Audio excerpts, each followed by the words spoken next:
How to view downloaded images on Samsung Internet Browser. Hello guys, in today's video I'm gonna show you how to view downloaded images on Samsung Internet Browser. First then open the browser and now just click these three lines here in the bottom corner, and after you click on it just click this one this one here, downloads.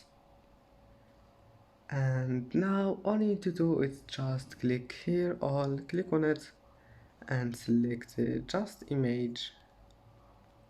This one, click on it, and here you can view downloaded images. And that's it. And that's it for today's video.